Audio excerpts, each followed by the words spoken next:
Praise the lord. దేవుని పరిశుద్ధ నామానికి మహిమ కలుగును గాక. ఈ సాయంత్రకాల సమయంలో మరొకసారి ప్రభు మా కృపలో మీ అందరితో పాటు దేవుని స్తుతించడానికి ఆరాధించడానికి ప్రభు నాకు ఇచ్చిన ధన్యతను బట్టి నేను స్తుతిస్తున్నాను, ఆయన గణపరుస్తున్నాను. ప్రత్యేకముగా మరి సహవాసం నడిపించిన దైవజనులకి నా హృదయపూర్వక వందనాలు. ప్రార్థించిన బిడ్డలకు, వాక్య పఠనం చదివిన వారికి, స్తుతి ఆరాధన నడిపించిన బిడ్డ కూడా మన ప్రభు అయిన యేసుక్రీస్తు పరిశుద్ధ నామంలో మీ అందరికి కూడా ప్రత్యేకమైన వందనాలు, శుభాలు తెలియజేస్తున్నాం. దేవుడు మిమ్మల్ని అందరూ దీవించి ఆశీర్వదించును గాక. ఆమేన్. ప్రతిరోజు కూడా మనం ఈ రీతిగా సహవాసంలో బలపడుతున్నాం, దేవుని మాటలు వింటున్నాం. మీరందరూ కూడా మరి పరిశుద్ధ గ్రంథం నుంచి జీవవాక్కులను వింటూ మీ యొక్క విశ్వాస దయాదిన జీవితంలో మీరందరూ కూడా వాటిని అమర్చుకుంటూ ముందుకు వెళ్తున్నారని మేము ఆశిస్తున్నాం. దేవుని మాటలు మనం స్థిరపరుస్తాయి, బలపరుస్తాయి. అన్ని విషయాల్లో మనం ఎన్నిసార్లు మనం కృంగిపోతున్నా కూడా దేవుని మాటలు మనల్ని ఆదరణకర్తగా నడిపిస్తున్న విధానం బట్టి నేను ప్రభుని ఎంతగానో స్తుతిస్తున్నాను.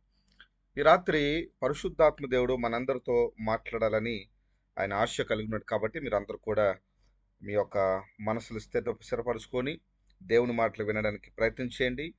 మన ప్రభు మనలందరినీ మన ఆశలన్నీ కూడా తీర్చి ఆయన తృప్తిపరిచి బలపరచును గాక.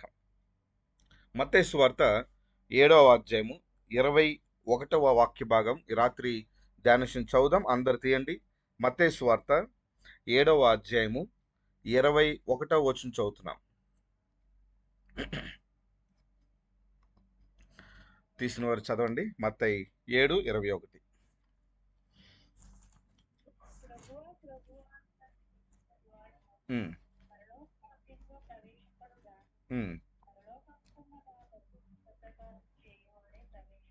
చాలండి, చాలమ్మా.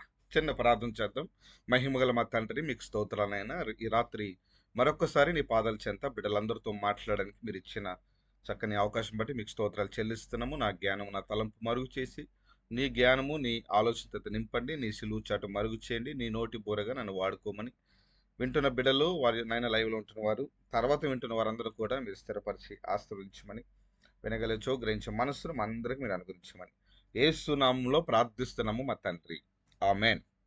పరిశుద్ధ గ్రంథంలో మత్తయి గారి ద్వారా రాయించిన ఈ గ్రంథంలో ఒక శ్రేష్ఠుని మాట, ప్రభువా ప్రభువా నన్ను పిలుచువాడు అని పిలుచువాడు పరలోక రాజ్యంలో చేరడు.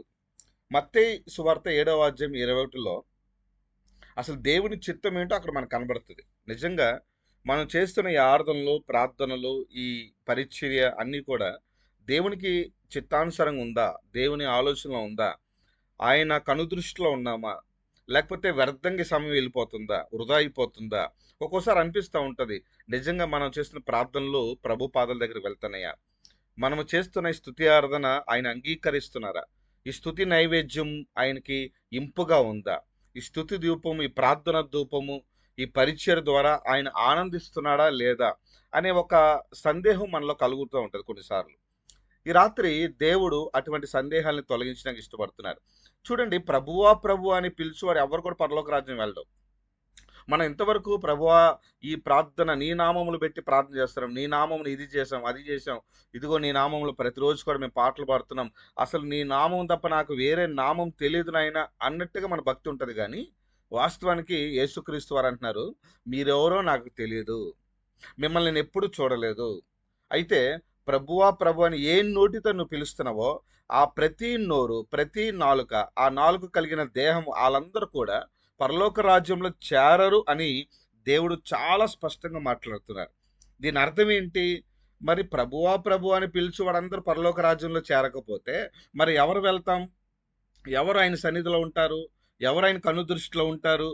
ఎవరు ఆయన రెక్కల చాటున ఉంటారు? ఎవరు ఆయన ఇష్టపడుతున్నారు అనే విశ్లేషణ మనం గమనించినప్పుడు అక్కడే కింద రాయబడింది, నా తండ్రి చిత్తం ఎవరైతే నెరవేరుస్తారో, ప్రైజ్ ది లార్డ్, నా తండ్రి చిత్తం ఎవరైతే నెరవేరుస్తారో, ఆయన ఆలోచనలు ఎవరైతే ఉంటారో, దేవుని చిత్తంలో ఎవరైతే ఉంటారో వారందరూ చెప్పండి ఎక్కడికి ఉంటారు? పరలోక రాజ్యంలో ఉంటారు. ఇప్పుడు ఈ ఆరాధన, ఈ ప్రార్థన, ఈ పరిచర్య, ఈ జీవితం అంతా కూడా ప్రభువా నీ చిత్తం లేకుండా జరగదు నాయన, నీ చిత్తం లేకుండా అసలు ఒక్క పుల్లైన కూడా కదలదు కదా, ఒక్క వెంట్రుకైనా కూడా రాలేదు కదా అని మనం వాగ్దానాలతో కూడిన వాక్యాలు మనం చూసుంటాం. నిజమే, ఆయన చిత్తం లేకుండా, ఆయన ఆలోచన లేకుండా, ఆయన కృప లేకుండా మనం ఏది కూడా చేయడానికి అవకాశము లేదు. ఈరోజు మనం బ్రతికున్నాము. ఈరోజు చక్కని రీతిగా మనం ప్రభుని స్తుతిస్తున్నామంటే ఆయన కృప, ఆయన చిత్తం మనలో ఉంది కాబట్టి. అయితే ఆయన కృప వేరు, ఆయన చిత్తం వేరు. మీరు గమనిస్తున్నారో లేదో, చాలా సందర్భంలో ఆయన కృప మనల్ని కాపాడుతూ ఉంటది. ఆయన కృప మనల్ని నడిపిస్తుంటది. కానీ ఆయన చిత్తంలో మనం ఉండం. ఆయన కృప అయితే మనకి ఆవరించి, సంరక్షణ ఇచ్చి, భద్రత ఇచ్చి, క్షేమాన్నిచ్చి, ఆహారం ఇచ్చి, జీవమునిచ్చి, సమాధానం ఇచ్చి, మరలా సంతోషం ఇచ్చి, అన్ని విషయాల్లో మన అక్కర్లను కూడా తీరుస్తున్న ఆయన కృపకు పాత్రలుగా ఎంచబడ్డ నీవు ఆయన చిత్తంలో లేవంటే ఇది చాలా బాధాకరమైన విషయం. ఇది చాలా బాధపడాలి మనం. ఎందుకంటే ప్రతిరోజు ఆయన కృపను అనుభవిస్తున్నాం. ప్రతిరోజు ఆయన సన్నిధి అనుభవిస్తున్నాం. ప్రతిరోజు ఆయన మాట ద్వారా మేలు పొందుతున్నాము. మన హృదయంలో మన సంతోషాన్ని, సమాధానం పొందుకుంటున్నాం. ఇవన్నీ కృపకి ఎంచబడిన అర్హతలైతే, మరి కృప పొందిన నీవు, ఈ కృపలో పాత్రులైన నీవు ఆయన చిత్తంలో లేకపోతే దేవుడు ఎంత బాధపడతాడు చెప్పండి? మరి దేవుని చిత్తంలో మనం ఉన్నామా? దేవుని ఆలోచనలో మనం ఉన్నామా? ఆయన కనుదృష్టిలో మనం ఉన్నామా? ఈ రాత్రి 1 లేదా 2 విషయాలు మీతో నేను పంచుకుంటాను. దేవుని చిత్తం అంటే ఏంటి అసలు? ఆయన చిత్తం ఏంటి? ఇది మనకు తెలియాలి. ప్రభువా ప్రభు అని పిలిచేవాడు ప్రతివాడు పరలోక రాజ్యంలో వెళ్ళడు. కానీ నా తండ్రి చిత్తం అంటే దేవుని చిత్తంలో ఎవరైతే ఉంటారో, దేవుని ఆలోచనలు ఎవరైతే ఉంటారో వారు తప్పనిసరిగా పరలోక రాజ్యంలో ప్రవేశిస్తారు. స్తోత్రం చెప్పండి. హల్లెలూయా. సరే, మొట్టమొదటిగా దేవుని చిత్తం ఏంటి? మనకు తెలియాల్సిన విషయం, చాలా ప్రాముఖ్యమైన విషయం. అసలు దేవుని చిత్తం ఏంటి? దేవుని చిత్తం ఏంటి? చూడండి, తెస్సలోనికి రాసిన మొదటి పత్రిక, అపోస్తులైన పౌలు గారి ద్వారా రాయించిన పత్రికలలో తెస్సలోనికి రాసిన మొదటి తెస్సలోనిక 4వ అధ్యాయము 3వ వాక్య భాగం. 4:3 తీయండి. మొదటి తెస్సలోనికి రాసిన పత్రిక 4వ అధ్యాయము 3వ వచనం.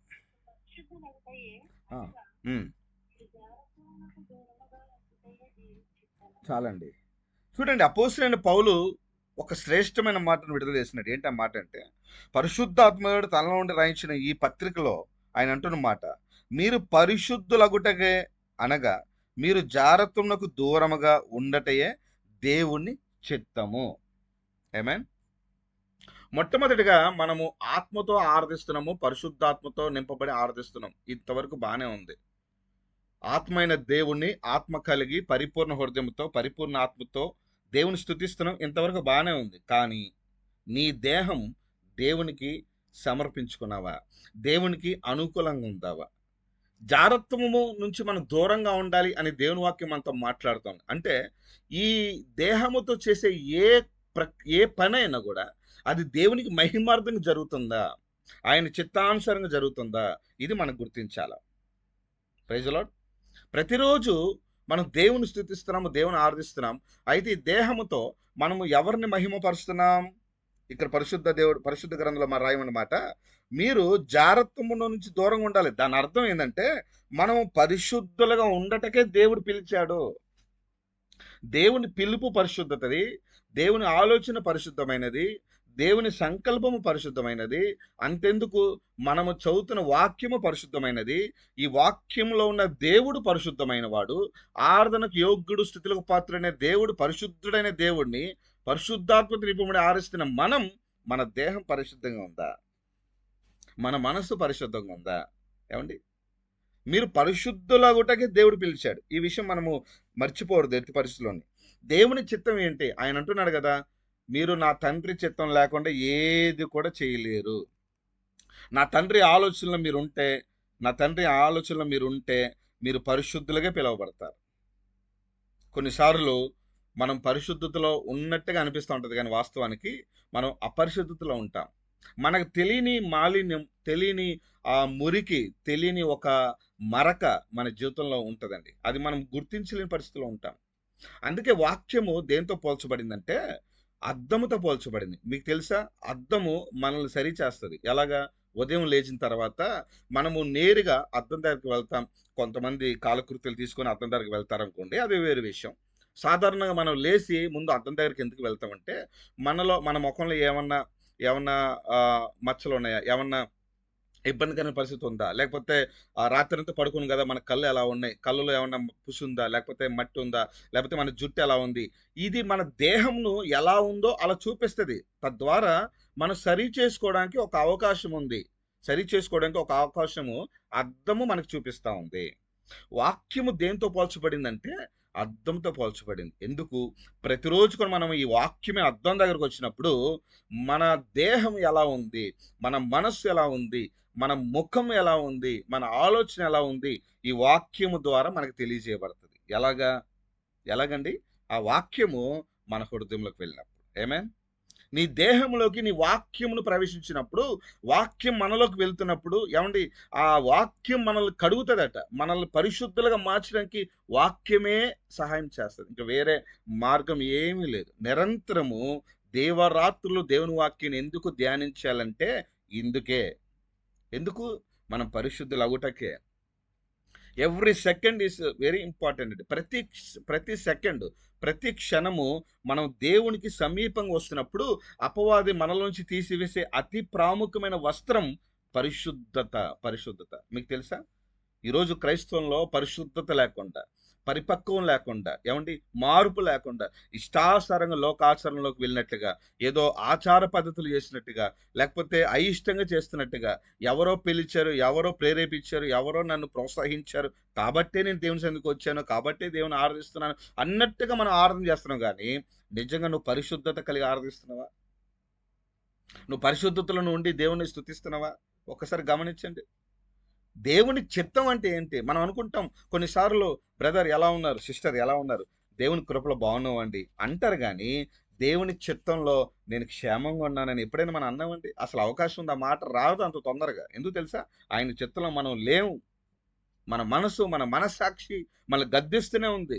నువ్వు దేవునికి అవిధేయతగా ఉన్నావు. దేవునికి దూరం అయిపోతున్నావు. నువ్వు నామకార్థమైన భక్తిలో ఉన్నావు. వేషధారణలో ఉన్నావు అని ప్రతిరోజు కూడా మనల్ని ఒక మనసు లోపల ఉన్న మనకి తెలియని అంతరంగ మనసు మనల్ని శోధిస్తూనే ఉంటది. అందుకే ప్రభువారు మాట్లాడారు. మీరు పెదవులతో ఘనపరుస్తున్నారు గానీ చెప్పండి మీ హృదయములు ఎక్కడున్నాయి? దూరంగా ఉన్నాయి. దేవునికి వెలుపట ఉన్నాయి. దేవునికి అందలేనంత దూరంగా వెళ్ళిపోతున్నాయి. అందుకే దేహం ఎళ్ళలేని స్థలాల్లో అన్నిటిలోట మనసు చాలా వేగంగా వెళ్ళిపోద్దట. చాలా స్పీడ్‌గా వెళ్ళిపోద్ది నీ మనసు. వాక్యం వింటున్నప్పుడు ఈ సమయంలో కూడా, ఈ ప్రెజెంట్ సిట్యుయేషన్‌లో కూడా వాక్యం వింటుండగానే మన మనసు ఎక్కడో ఆలోచిస్తుంది. నిజమే కదా! అసలు మనం దేవునికి పరిపూర్ణంగా లేమే. మరి ఆయనెందుకు మనల్ని ఆశీర్వదిస్తున్నాడు? మనల్ని ఎందుకు దీవిస్తున్నాడు? ఎందుకు నా ప్రార్థన దేవుడు ఆలకిస్తున్నాడు? ఎందుకు నేను పరిశుద్ధత లేను, అపవిత్రతలో ఉన్నాను, దుష్టుల చేతిలో ఉన్నాను, దుర్మార్గుల మార్గంలో ఉన్నాను. అయినా సరే దేవుడు నా ప్రార్థన ఆలకించి ఎందుకు నన్ను పోషిస్తున్నాడు? ఎందుకు ఆయన కృప నన్ను ఆవరిస్తుంది? కృపాక్షేమం ఎందుకు నా వెంట వస్తున్నాయి అని ఎప్పుడైనా ఆలోచన చేశారా? దేవుడు అంటాడు కదా! ఏదో ఒక రోజు ఆయన అంటాడు కదా! ఈ తోటమాలి ఎవరండి? మన యేసుక్రీస్తు వారే. ఆ తోటలో ఉన్న వృక్షాలు ఒకవేళ చెట్లు ఈ సంవత్సరం కాపు కాయకపోతే ఆ తోటమాలి నరికేస్తాడా? నరకడు. ఎందుకు నరకడు తెలుసా? అతను ఏరేశాడు, కాపు కాశాడు, అతను నీరు పట్టాడు, సంరక్షించాడు, భద్రత ఇచ్చాడు. ఆ చెట్టుని ఎంతో ప్రేమిస్తాడు ఒక తోటమాలి, ఒక యజమానుడు. ఒక మొక్క కూడా పాడైపోయినా అతను బాధపడతాడు. సంవత్సరాలు ఎదురు చూస్తారు. ఆ కాపు కాసేంత వరకు, ఫలం ఇచ్చేంత వరకు ఎదురు చూస్తాడండి. ఆయన అంటాడు కదా వాక్యంలో ఉంది, ఈ ఒక్క సంవత్సరం విడిచిపెట్టేద్దాం. నెక్స్ట్ ఇయర్ మరలా నా నా చెట్టు నాకు ఫలం ఇవ్వకపోదేమో కదా! తిరిగి నా దగ్గర రాడేమో కదా! తిరిగి వస్తారేమో కదా! ఇప్పుడే నరికేస్తే ఎలాగ అవకాశం ఎలా ఇస్తాం? అందుకే దేవుడు ప్రతిరోజు కూడా ఈ రక్షణ సువార్త పరిచయల ద్వారా జరిగిస్తున్న ఈ సహవాసంలో ఉన్న ప్రాముఖ్యమైన ఉద్దేశ్యం ఏందంటే, మనం ప్రతిరోజు కడగబడాలి. ఎవ్రీడే ప్రతిరోజు వాక్యము చేత, నీరు చేత ఉతక స్నానం చేయబడాలి. చాలా సందర్భాల్లో మనం యూట్యూబ్‌లో ప్రసంగాలు వింటుంటూ కంటిన్యూస్‌గా నాన్ స్టాప్‌గా వింటున్నాం గానీ, వాస్తవానికి ఆ వాక్యంలో ఉన్న సారాంశం మనం గుర్తించలేకపోతున్నాం. యూట్యూబ్‌లో ఉన్న పాటలు విని చాలా ఆనందంగా, ఉత్సాహంగా మనము ఆ పాటలను రిపీట్ చేస్తున్నాం కానీ, పాటలో ఉన్న అర్థాన్ని గ్రహించలేకపోతున్నాం. ఇది చాలా బాధాకర విషయం. అందుకే ప్రభువారు అంటారు, "మీరెవరో నాకు తెలీదు." అయ్యో! అదేంటి ప్రభువా! ఇంతవరకు నేను ప్రార్థన చేసింది నేనే. ఇగో పలానా సహోదరి, పలానా పేరు, పలానా వ్యక్తిని. మన మన ఐడెంటిటీ, ఏదైతే మన పరిచయం ఉందో, నీ ఐడెంటిటీ ఏదో ఉందో, నువ్వు స్పెషల్‌గా నోరు తెలిసి చెప్పుకోవాల్సిన పరిస్థితి ఈరోజు. దేవుడు అంటాడు, నా అరచేతిలో నేను చెక్కుకున్నాను కదా, నా స్వరూపంలో నేను చేసుకున్నాను కదా, నువ్వెవరో ఆయనకు తెలియదా? ప్రత్యేకంగా మనము కేకలు వేసి పిలవాలా? దావీదు కుమారుడా నన్ను కరుణించని పిలవాలా? కొన్నిసార్లు మనం పిలవాలి, అరవాలి. మన ఐడెంటిటీ ఏంటో మనము పరోక్షంగా ప్రత్యేకంగా ప్రభువుకి మనం తెలిసేలాగా మన పరిచయం ఉండాలా. అదే విశ్వాసం క్రియలు. విశ్వాసం లేని క్రియలు మృతమని బైబిల్ చెప్తుంది కదా. కొన్నిసార్లు ప్రభు అంటాడు, నువ్వు ఎవరో నాకు తెలియదు, పక్కకి వెళ్ళిపో అంటాడు. అదేంటి? నేను ప్రభువా, నేనే కదా నీ సన్నిధికి వచ్చి ముందుగా వచ్చి అన్ని చైర్లు అమర్చింది, ముందుగా వచ్చి హాల్ తుడిచాను, మెట్లు తుడిచాను, మైకులు సర్దాను, ముందుగానే వచ్చి అన్ని సిద్ధపాటు చేశాను కదా, నన్ను గుర్తించలేదా నువ్వు? నో, నువ్వెవరో నాకు తెలియదు అంటాడు. కారణం ఏంటి? మన దేహం అయితే ప్రభువులో సన్నిధిలో ఉంటుంది కానీ చెప్పండి, మన దేవుని ఆలోచనలో మనం లేవు. అదేంటి ప్రభువా, నేనే కదా వారం వారం కోయరుల్లో ఉంటుంది, వారం వారం పాటలు పాడుతున్నాం, వారం వారం వాయిద్యాలు వాయిస్తున్నాం, ప్రతిరోజు కూడా ప్రతిసారి వచ్చి మేము ప్రత్యేకమైన కానుకలు మేము ఇస్తున్నాం, నువ్వు నన్ను మర్చిపోతే ఎలాగా అని కొన్నిసార్లు ప్రభుని అడుగుతాం. దేవుడు అంటే నువ్వెవరో నాకు తెలియదు. కారణం ఏంటి? కారణం ఏంటండి? ఆయన చిత్తానుసరణలో మనం లేము, అంతే. ఆయన చిత్తం ఏంటంటే జారత్వం నుంచి మనం దూరం వెళ్ళిపోవాలి. సింపుల్. నువ్వు పరిశుద్ధుడైన దేవుని ఆరాధించాలంటే మనం ఏదో గొప్ప గొప్ప పనులు చేయాల్సిన అవసరం లేదండి. దేవుడు నాకు ఇచ్చిన ఈ శ్రేష్టమైన జీవితంలో పరిశుద్ధంగా జీవించడానికి ప్రయత్నించాలి. అది ప్రతిరోజు కూడా ఒక పరీక్షలాగా నువ్వు తీసుకోవాలి. ప్రతిరోజు, ప్రతి క్షణము ఏమండి పరిశుద్ధతలో ఉండడానికి మనము ప్రయత్నం చేస్తూనే ఉండాలి. ఎందుకంటే ఎక్కడో ఒక చోట మనం బలహీనంగా పడిపోతున్నాం. ఏదో ఒక సమయంలో బలహీన పడిపోతాం. ఎవరో ద్వారా అయినా బలహీన పడిపోతాం. ఈజీగా పడిపోయే దేహాలు మనవి, ఈజీగా పడిపోయే మనసులు మనవి. అందుకే దేవుడు అంటాడు, అవయములో అన్నిటికన్నా మోసకరమైనది, బహు వ్యాధి కలది, బలహీనమైనది ఏదైనా ఉన్నదంటే చెప్పండి, ఏంటది? హృదయం కదా, మనసు. అందుకే దేవుడు అంటే నీ హృదయం నాకు ఇచ్చే, ఫస్ట్ నీ మనసు నాకు ఇచ్చే, తర్వాత ఏం జరుగుతుంది చూడు. మనసును దేవుడికి ఇచ్చేస్తే చూడండి, ఒకరిని మనం ప్రేమిస్తున్నాం, ఒక లోకంలో ఒక వ్యక్తిని మనం ప్రేమిస్తున్నాం అంటే దాన్ని ఎలా మనం చూపిస్తాం? ఇదిగో నా మనసు అంతా నీవే, నా మనసు నిండా నీవే అని కొన్ని కవితలు రాసి ఇచ్చే పరిస్థితి ఈరోజు యవనస్తులకు కనబడుతుంది కదా. మనస్సును ఎందుకు ప్రాముఖ్యత కలిగిన వారు కవులు, మహామహా శాస్త్రవేత్తలు, మహామహా పండితులు అందరూ కూడా మనస్సును ఉద్దేశించి పెద్ద పెద్ద పుస్తకాలే రాశారండి, పెద్ద పెద్ద గ్రంథాలు కూడా రాశారు. జీవిత చరిత్రలో అన్నిటికీ మూలమైనది, అన్నిటికీ ప్రమాదకరమైనది, అన్ని బంధాలను నిలబెట్టేది, పడగొట్టేది, అన్నిటికీ అతి కార్నర్ చేయబడింది ఏమన్నదంటే మనసు. ఆ మనస్సును మనం భద్రపరచుకోవాలి. మనస్సును భద్రపరచుకున్నప్పుడు మన దేహం మన కంట్రోల్లో ఉంటుందట. మన కంట్రోల్లో ఉంటుంది. మన దేహం మన కంట్రోల్లో ఉంటే నువ్వు ఎలా ఉంటావు తెలుసా? పరిశుద్ధ వైపు నువ్వు నడుస్తావు, పరిశుద్ధత వైపు నడుస్తావు. అందుకే పౌలు అంటాడు, నీవు పరిశుద్ధత ఉండటకే పిలిచాడు. ఆ పరిశుద్ధత ఎలా ఉండాలంటే నువ్వు నిత్యము నిన్ను ఆటంకించే ఏదైనా కూడా, జారత్వం కావచ్చు, మరొకటి కావచ్చు, నేత్ర శిరస్సు ఏదైనా కూడా వాటికి మనం దూరంగా ఉండాలి. ఉంటున్నాం మనం? పరిశుద్ధత వైపు అడుగులు వేస్తున్నావా? పరిశుద్ధ వైపు నువ్వు చూస్తున్నావా? పరిశుద్ధ దేవుడిని నువ్వు ఆరాధిస్తున్నావా? నిజంగా నువ్వు పరిశుద్ధత కలిగి ఉంటే దేవుడు ఈరోజు నీకు ఇస్తున్న శ్రేష్టమైన వాగ్దానం తెలుసా? నీవు ఆయనకు తెలుసు.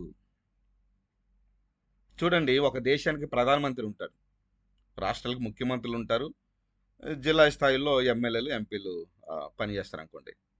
మామూలుగానే ఒక ఒక గ్రామానికి ఉన్న పెద్ద, ఆ పంచాయతీకి పెద్ద ఉన్న వ్యక్తే మనకు తెలిస్తే మనం చాలా ఫీల్ అయిపోతాం. ఎంత ఫీల్ అయిపోతాం అంటే, అబ్బో పంచాయతీ గారే మాకు తెలుసు, ఆ ప్రెసిడెంట్ గారు మాకు తెలుసు అన్నట్టుగా మన మన బిహేవియర్ మారిపోద్ది. కారణం అవతల వ్యక్తులు కూడా మిమ్మల్ని తాకడానికి కొంచెం, మిమ్మల్ని అనడానికి కానీ మీ దగ్గర రావడానికి కొంచెం సంకోచిస్తారు. కారణం ఏంటంటే నీ వెనక ఒక పెద్ద మనిషి ఉన్నాడు, పెద్ద మనిషిని తెలుసు.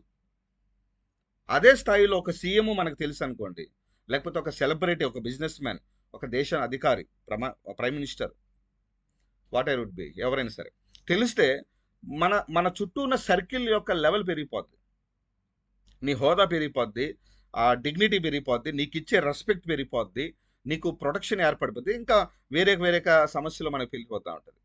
ఏమండి, ఈ లోకంలో ఉన్న అధికారులు మనకు తెలిస్తేనే ఇంత ఖ్యాతి, ఇంత కీర్తి మనకు వస్తే, పరలోకముందున తండ్రికి నీవు తెలిస్తే, ఆయన అంటున్నాడు, నాకు యేసయ్య తెలుసు కాదు, నాకు యేసు తెలుసు, నాకు దేవుడు తెలుసు, వాక్యం తెలుసు అని మనం చెప్పుకోవడం కాదు. యేసు క్రీస్తు వారే స్వయంగా ఆయన నోటితో అనాలి, ఇదిగో పలానా బిడ్డ నాకు తెలుసు. అపవాదే, సాతాను, నువ్వు దాన్ని టచ్ చేయొద్దు, వాడిని టచ్ చేయొద్దు, ఆ బిడ్డ దగ్గరికి వెళ్ళడానికి అవకాశం లేదు. అతను నాకు తెలుసు, ఆమె నాకు తెలుసు. అపవాదికి చెమటలు పడతాయి తెలుసా మీకు? అదే అబ్బా, సృష్టికర్తనే దేవుడు సాతాన్ని అడ్డగించి నువ్వు ఎక్కడైనా తిరుగు, ఆ కుటుంబం జోలికి వెళ్ళకు, ఆ బిడ్డ జోలికి వెళ్ళకు, ఎందుకంటే ఆ బిడ్డ నాకు తెలుసు.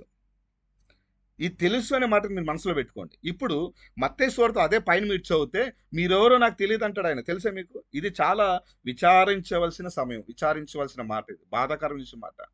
ఈ జీవితం అంతా కొనసాగించిన తర్వాత క్షమించండి, ఒకరోజు మన జీవితాన్ని ముగించుకొని వెళ్ళినప్పుడు ఆయన ఎదుట సింహాసనం ఎదుట నిలబడితే మీరెవరో నాకు తెలియదంటే ఎంత రోదన, ఎంత బాధ, ఎంత వేదన ఉందో తెలుసండి. మనం అనుకుంటాం ఎవరు చూసి వచ్చారు పాస్టర్ గారు, ఎవరండి అక్కడి వరకు వెళ్ళి వచ్చింది, ఉన్నది ఏకీ జిందగీ ఏకీ జీవితం, జియో ఖుషి రహో అని చెప్పి స్లోగన్లు పెట్టుకొని వాట్సాప్లో ఇష్టాసారం స్టేటస్ పెట్టుకొని ఏమండి జిందగీ నామిలేగే దుబారా ఏకీ జిందగీ, ఉన్న జీవితంలో అనుభవించు, మరల జీవితం రాదు అన్నట్టుగా లోకంలో ఉన్నట్టు బ్రతుకుతే మాత్రం ఒక దినాన్ని ఆయన అంటాడు మీరెవరో నాకు తెలీదు, మీరెవరో నాకు తెలియదు.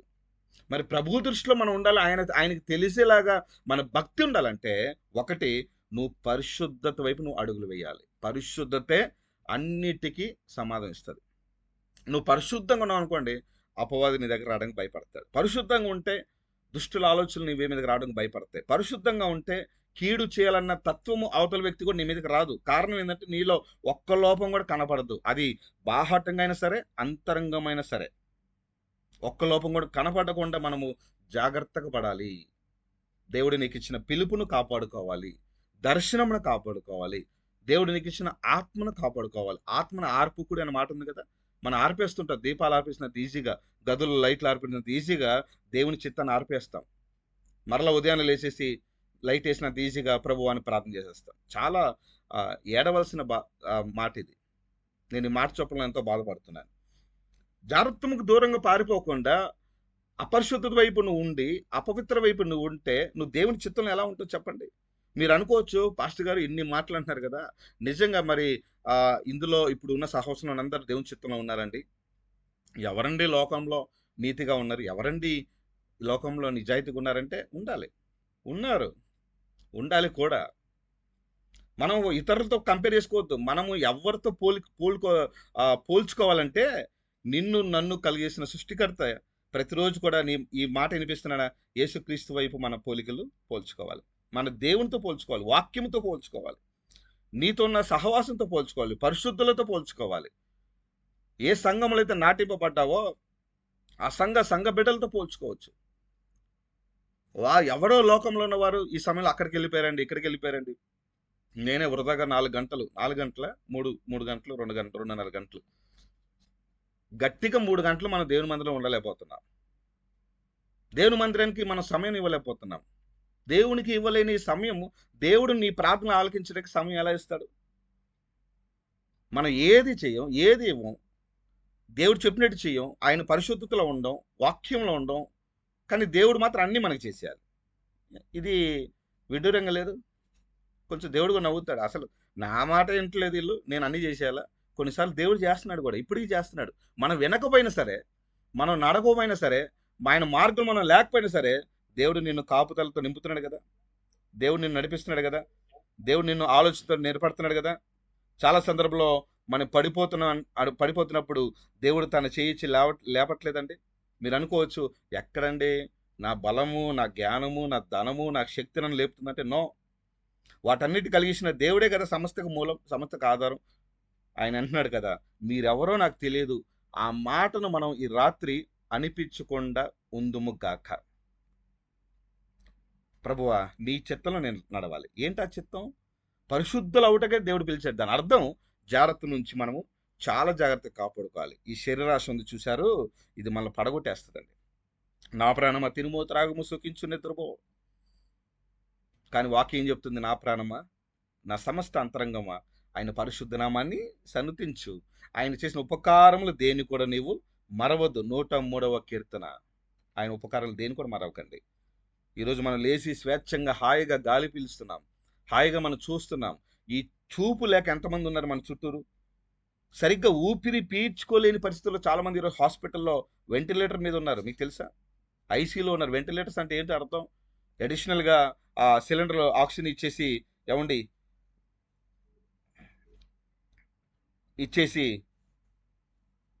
వారిని బ్రతికిస్తున్నారు కదా.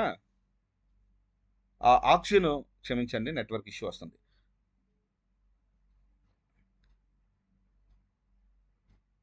ఆక్సిజన్ బ్రతికిస్తుంది కదా. మరి దేవుడు నిరంతరం నేను పోషిస్తున్నప్పుడు, నేను లేపుతున్నప్పుడు ఆయన కృతజ్ఞత కలిగి మనం లేవా? ఇదే మాట బైబిల్ చెప్తుంది. ఏం చెప్తుంది? అదే తెస్సలోనికీయులకు రాసిన మొదటి పత్రిక తీయండి. మొదటి పత్రిక 5వ అధ్యాయం దగ్గరండి. సరే 5వ అధ్యాయము, ఏమండి 5వ అధ్యాయము 16 నుంచి చదవమ్మా.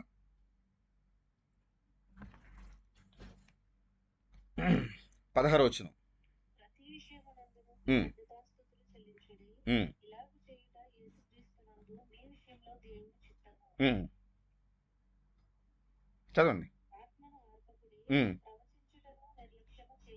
ఉమ్, ఆ, ఉమ్. చాలండి, చాలమ్మా. చూడండి పౌలు గారు మరలా అంటారు 16వ వాక్య భాగంలో, ప్రతి విషయమందు, ఏమండి ఆ మాట మీరు అండర్లైన్ చేయండి. ప్రతి విషయమందు కృతజ్ఞతాస్తుతులు చెల్లించాలి. ఇందాక మీకు చెప్పాను కదా. ఒకటి, మన పరిశుద్ధత వైపు ఉండాలి. పరిశుద్ధతలో ఉండడానికి ప్రభువుని మనం వేడుకోవాలి. ప్రభు మీద ఆధారపడాలి. రైట్. రెండో మాట, ఈరోజు ఈ మాటను వింటున్నాం కదా. ఈ మాటను వింటున్నాం అంటే మనం ఎలా ఉన్నాం? బ్రతికున్నాం, మనము జీవించి ఉన్నాం, మనము ఆ దేవుని మాటలు వింటున్నాం అంటే సజీవంగా ఉన్నాం.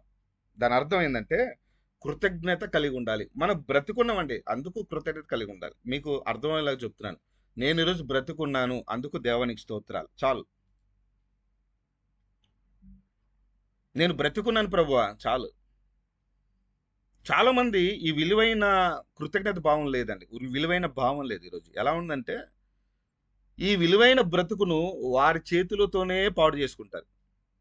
ఎవరో ఏదో అన్నారని, ఎవరో ఏదో నిందించారని, ఎవరో ఏదో నిన్ను అలా చూశారు, ఇలా చూశారని, తెలియని మాటలు, వినని మాటలు, చూడని సంగతులు, వినని మాటలు వారు తీసుకొచ్చి నీ దగ్గర మోసి మిమ్మల్ని బాధించి, కృంగించి, మానసికంగా ఇబ్బంది పెట్టారని, లేకపోతే నా భర్త ఇలా అన్నాడు, భార్య ఇలా అన్నదండి, ఇదండి, అదండి, ఇదండి అని ఒకళ్ళ మీద ఒకళ్ళు మనం చెప్పుకుంటూ చివరికి మన జీవితమే మన చేతులారా పాడు చేసుకునే పరిస్థితి వచ్చేస్తుంటది. దాన్నే ఆత్మహత్య, సూసైడ్ అటెంప్ట్ అంటారు కదా. కొన్నిసార్లు మనం నిందలు పడాలి, కొన్నిసార్లు మనం అవమానం కూడా నడవాలి, శ్రమలు కూడా నడవాలి. అది మనకి మేలు. నేను మరలా చెప్తున్నాను, శ్రమలు గుండా నువ్వు వెళ్తేనే నీకు మేలు. కన్నీళ్ళు, దుఃఖము, కష్టం మనకి జీవితంలో ఉండాలి. అవేం లేకపోతే లైఫ్ బోరు కొట్టేస్తుందండి. జీవితం చాలా ఈజీగా వెళ్ళిపోతూ ఉంటుంది. రొటీన్ లైఫ్లా ఉంటుంది. కష్టం రావాలి, సుఖం రావాలి, ఆనందం రావాలి, సంతోషం రావాలి.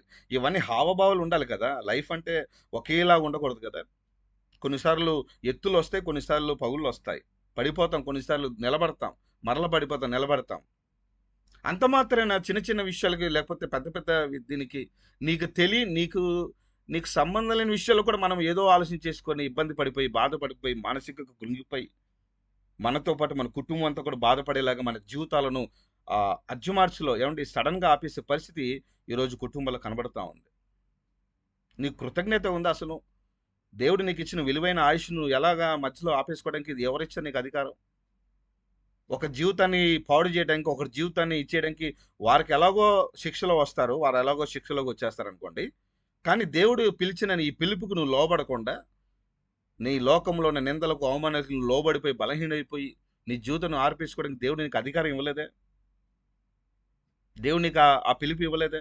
నువ్వు నిలబడాలి కదా, శ్రమలో నిలబడాలి. ఇజ్రాయెల్ ప్రజలు 40 సంవత్సరాలు నడిచారండి. అబ్రహాము 100 సంవత్సరాల పైనే వెయిట్ చేశాడు వాగ్దాన ఫలంలోకి వెళ్ళడానికి. 100 సంవత్సరాలు వెయిట్ చేశాడట. నోవా ఎన్ని సంవత్సరాలు? 120 సంవత్సరములు. 120 సంవత్సరములు దేవుని వాక్యాన్ని ప్రకటిస్తూనే ఓర్పుగా ఉన్నాడండి. ఎంత ఓపిక అండి మహానుభావుడికి! ఎంత ఓపికో!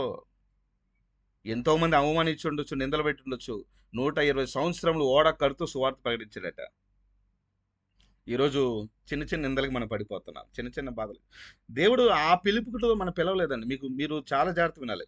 దేవుడు మీకు ఇచ్చిన విలువైన జీవితాన్ని మీరు కాపాడుకోవాలి. ఇది చాలా వాల్యుబుల్. ఇది వెల పెట్టి కొనలేని. దేవుడు నీ కొరకు ప్రాణం అర్పిస్తే నువ్వు ఈ లోకంలో జయించకుండా, లోక బలహీనతలు జయించకుండా, లోక ఆశలను జయించకుండా, మన ప్రాణం మనం తీసేసుకొని దేవుడు నామాన్ని అవమానపరిచేవారుగా ఉంటున్నాం కదా. ఆయనకి అవమానం కదా ఇది. నువ్వు బ్రతకుండా అగార్థంగా నువ్వు చనిపోయి నిర్ణయాలు తీసుకుంటే ఇంక నీ కొరకు ప్రాణం పెట్టిన యేసయ్య ప్రాణం విలువ నువ్వు ఎలాగా కాదు చేసినట్టు చెప్పండి? నీ కృతజ్ఞత లేనట్టే కదా. ఆయన అంటున్నాడు ప్రతి విషయంలో మనం కృతజ్ఞత కలిగి ఉండాలండి. ప్రతి విషయంలో కృతజ్ఞత. అది కష్టమైన, బాధైన, దుఃఖమైన, సంతోషమైన, ఏదైనా సరే ప్రతి విషయం అందు ప్రభా ఈరోజు నాకు ఈ కష్టం వచ్చింది నాయన, ఇదిగో నన్ను జ్ఞాపకం చేసుకో, ఈ కష్టం గుండా నన్ను నడిపించడానికి నాకు సహాయం దయచేయి. కష్టాన్ని తీసేయమని ప్రార్థన చేయొద్దు, శ్రమలు తీసేయమని ప్రార్థన చేయకండి. శ్రమల్లోనే ఉంటూ ప్రభా నీ కృపను నాకు తోడుగా ఉంచు, నీ సహాయం నాకు తోడుగా, నీ చిత్తంలోనే ఉండటానికి సహాయం దయచేయి అని కృతజ్ఞత భావం ఎవరికైతే ఉంటుందో చెప్పండి, దేవుడు అంటాడు నువ్వు నాకు తెలుసు. ఈ మాటను పదే పదే ఎందుకు చేస్తున్నా తెలుసా? కొన్నిసార్లు మనకు తెలిసిన వాళ్ళే మనకి తెలియదు అనేస్తారు, మధ్యలో విడిచిపెట్టేస్తారు. మనకు బాగా తెలుసు వాళ్ళు, కానీ శ్రమ వస్తే ఏదైనా బాధ వస్తే, ఏదైనా ఇబ్బంది వస్తే, అయ్యో ఒకవేళ మనకు తెలిసి అంటే ఒకవేళ మనం కూడా వారితో పాటు స్టేషన్లో ఉండాలేమో, వారితో పాటు కోర్టు చుట్టూ తిరగాలేమో, వారితో పాటు ఇది చేయలేమో అని చెప్పి అబ్బెబ్బెబ్బే వారు ఎవరు మాకు తెలియదండి అనేస్తాం, సింపుల్గా అనేస్తారు. ఆ బంధాలు అలాంటివి అండి. ఆ బంధాలు బలహీనతలు అలాంటివి ఉంటాయి. కానీ యేసుప్రభు అంటున్నాడు నువ్వు నాకు తెలుసు. ఒక రాజు ఒక రాజ్యంలో ఒక ప్రజలు పిలిపించి అంతమంది 100 మంది ప్రజల్లో పేరు పెట్టి పిలిస్తే మనం ఎంత పొంగిపోతామండి. నువ్వు నాకు తెలుసు. యేసుప్రభు అంటున్నాడు నువ్వు నాకు తెలుసు. నువ్వు ఎవరో తెలీదు అనే పరిస్థితి మనం తెచ్చుకోకూడదు, అంతే. ఆయనకి మనకు తెలుసు, బట్ ఆయన చిత్తంలో మనం లేకపోతే మనం తెలియని వారమే. కృతజ్ఞత భావం కలిగి ఉండాలి. కృతజ్ఞత అంటే ఏంటండి? దేవా నీవు నాకు ఇచ్చిన దాన్ని బట్టి నీకు స్తోత్రాలు, ఇవ్వకపోయినా స్తోత్రాలు. ఆ బిడ్డను ఆశీర్వదించావు, నా ఫ్రెండ్ని ఆశీర్వదించావు, పక్కవారి కుటుంబాన్ని ఆశీర్వదించావు, స్తోత్రం. నన్ను ఆశీర్వదించలేదు, వాళ్ళని ఆశీర్వదించావు, నాకు ఇవ్వలేదు, వాళ్ళకి ఇచ్చావు, ఇదేంటి ప్రభువా, ఇది నీకు న్యాయంగా ఉందా? ఇది కాదు ఈ ప్రార్థనలో దేవుడెండు. కృతజ్ఞత, అన్ని విషయాలు కృతజ్ఞత కలిగి ఉండాలని పౌలు ఈ పత్రిక ద్వారా మనం తెలియజేస్తాం. ఇలాగు చేయుట యేసు క్రీస్తు నందు మీ విషయములో దేవుని చిత్తం. మన మాట ఏంటి? దేవుని చిత్తం ఏంటి? ఒకటి, పరిశుద్ధత వైపును నడవడానికి దేవుడు ఇష్టపడుతున్నాడు, జాగ్రత్తకు దూరంగా. రెండోది, కృతజ్ఞత భావం మనకు కలిగి ఉండాలి. దీని ద్వారా మనం ఏం పొందుకుంటాం? సమస్తమును పరీక్షించి మేలైన దాన్ని చేపట్టుడి, ప్రతి విధమైన కీడుకును దూరముగా ఉండండి. ఇవన్నీ ఆ జాబితాలోకి వచ్చేస్తాయి. ఎవరి జాబితాలోకి? ఎవరైతే కృతజ్ఞత కలిగి ఉంటారో దేవుని పట్ల, దేవుని సంఘం పట్ల, దైవజనుల పట్ల, పరిచారకుల పట్ల, తోటి విశ్వాసుల పట్ల ఎవరైతే కృతజ్ఞత కలిగి తగ్గింపు కలిగి ఉంటారో వారి ఎడల దేవుడు ఇస్తున్న గొప్ప భావం తెలుసా? నీ ప్రార్థనలు నాకు వినబడ్డాయి, నువ్వు నాకు తెలుసు. మూడో మాట నుంచి ముగిస్తాను. దేవుని చిత్తం ఏంటండి? దేవుని చిత్తం అంటే ఏంటి అంటే, మూడో మాట చాలా ప్రాముఖ్యమైన మాట. మత్తయి సువార్త 18వ అధ్యాయం 14వ వచనం. ఈ మాట చెప్పి మన ప్రార్థనలోకి వెళ్దాం. అందరు తీయండి, మూలవాక్యంలోకి వెళ్తున్నాం. మత్తయి సువార్త 18వ అధ్యాయము 14వ వచనం చదువుతున్నాం.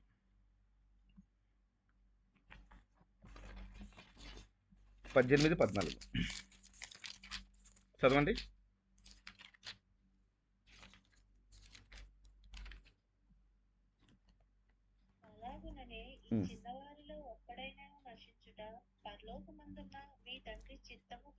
ఆమేన్. చాలమ్మా. ఇప్పుడు చాలా ప్రాముఖ్యమైన విషయం ఏంటంటే, దేవుని చిత్తం ఏంటి ప్రభువా, నీ చిత్తం ఏంటి నాయన, నా పట్ల ఏంటి నీ చిత్తం అంటే, ఒకటి, నువ్వు పరిశుద్ధ అవుటకి ఆయన పిలిచాడు, జాగ్రత్తగా నువ్వు దూరంగా వెళ్ళాలి, ఇది దేవుని చిత్తం. రెండు, అన్ని విషయాల కృతజ్ఞత భావం కలిగి ఉండాలి, కృతజ్ఞతలు చెల్లించాలి, ఇది ఆయన చిత్తం, ఆయన ఆలోచన, ఆయన ఉద్దేశం, ఆయన సంకల్పం. మూడోది, ఈ రెండు యథార్థంగా విశ్వాసంతో ఎటువంటి హావభావాలు లేకుండా, ఎటువంటి అవిధేయత లేకుండా, లోపల ఒకటి బయట ఒకటి పెట్టుకోకుండా పరిపూర్ణంగా ఎవరైతే దీన్ని చేస్తారో, సమర్పణ కలిగి ఎవరైతే చేస్తారో వారిని నశించిపోకుండా దేవుడు కాపాడతాడు, ఇది ఆయన చిత్తం. స్తోత్రం చెప్పండి, హల్లెలూయా. మనం నశించిపోవటానికి ఇష్టం లేదండి. మత్తయి సువార్త 18వ అధ్యాయము 14వ వచనం ప్రకారం నశించుట దేవుని చిత్తము కాదు. మనం పాడైపోవాలి, భ్రష్టులైపోవాలి, మనము లేవకూడదు, అన్ని విషయాల్లో ఎప్పుడు ఏడుస్తూనే ఉండాలి అనే ఈ చిత్తం, ఈ ఆలోచన దేవుడిది కాదు, సాతానుది, సాతాన సంబంధులది, సాతాన గుంపుది. ఆ జాబితాలో ఆ కోవలు ఎవరైతే ఉంటారో వారి ఆలోచనలు ఇలాగే ఉంటాయి. పక్కవారు పాడైపోవాలి, వారు ఎప్పుడు కూడా హాని చేయబడాలి, ఇది చేయాలి, అది చేయాలి. ఎప్పుడు దుష్ప్రచారం చేసే వాళ్ళు ఉంటారు చూసారా? ఇదంతా ఆ కోవకు చెందినవారు. ఇది దేవుని చిత్తమే కాదు. మనం అనుకుంటాం, ప్రభువా ఈ నిందలని నువ్వు నాకు పంపిస్తున్నావు కదా! నీకు ఏమన్నా న్యాయం ఉందా ప్రభు అంటే, ఆయనకి సంబంధం లేని విషయం ఇది. కానీ దేవుని చిత్తం ఏందంటే, నీవు నశించిపోకుండా ఉండడం ఆయన చిత్తం అండి. అర్థమవుతుందా? మీరు నశించిపోకూడదు. లూకాసు వార్తలో ఆ మాట ఉంది కానీ, నశించి దాన్ని వెతికి రక్షించడానికి దేవుని కుమారుడు ఈ లోకానికి వచ్చాడు. నశించిపోవట ఆయనకి ఇష్టము కాదు. నీవు ఫలబద్ధమైన జీవితం అనుభవించాలని ఆయన ఇష్టపడుతున్నాడు. నువ్వు క్షేమంగా ఉండాలని ఆయన ఇష్టపడుతున్నాడు. నువ్వు సమాధానంగా ఉండాలి, సంతోషంగా ఉండాలి, నువ్వు అభివృద్ధి చెందాలి, వర్ధులుతూనే ఉండాలని దేవుని చిత్తం, దేవుని ఆలోచన అది. అంతే. నశించుట ఆయన చిత్తము కాదు. ఇప్పుడు అంటాడు యేసుక్రీస్తు వారు, పరలోకమందున తండ్రి చిత్తం నెరవేర్చుట ఎవరైతే చేస్తారో, ఎవరైతే ఆయన చిత్తంలో ఉంటారో, వారందరూ ఆయన రాజ్యంలో ఉంటారు. Praise the lord. ఆయన రాజ్యంలో వారసులుగా ఎంచబడతాం. నీ చిత్తం నాలో జరిగించు ప్రభు అని ప్రార్థన చేద్దాం. నీ చిత్తం నాలో ఫలభరితంగా ఉండడానికి నాకు సహాయం తెచ్చని ప్రార్థన చేద్దాం. ప్రభు అసలు నీ చిత్తం ఏంటి? ఈరోజు నేను లేచాను కదా, ఏంటి నా డ్యూటీ ఏంటి, నా పని ఏంటి, నా ఆలోచన ఏంటి, నా విధానం ఏంటి, నాకు తెలుపు ప్రభు అంటే ఆయన నీకు ఖచ్చితంగా ఆయన మాట ద్వారా నీకు వినిపిస్తాడు. ఇదిగో ఈరోజు నా చిత్తం నీ పట్ల ఇలా ఉంది. కొన్నిసార్లు దైవ చిత్తం ప్రకారం మనం నడవకుండా సొంత ఆలోచన నడిచిపోయి ఆయన చిత్తానుసరణలో లోనవ్వకుండా మనము మన జీవితాలు పాడు చేసుకున్నట్లయితే, నువ్వు ఎవరో తెలియదనేస్తాడు. ఆయన తెలియదనేస్తాడు. ఆయన తెలిసేలాగా మన భక్తి ఉండాలి. ఆయన తెలుసుకునేలాగా మన క్రియలు కనపడాలి. పరిశుద్ధత వైపు అడుగులేద్దాం. ప్రతిరోజు కూడా కృతజ్ఞత భావం కలిగి ఉందాం. నశించిపోకుండా ఆయన మనల్ని కాపాడతారు. అట్టి కృప ధన్యత దేవుడు మనందరికీ అనుగ్రహించును గాక. ఆమేన్. కళ్ళు మూసుకోండి, ప్రార్థనలకు వెళ్దాం. అందరు కళ్ళు మూసుకుందాం.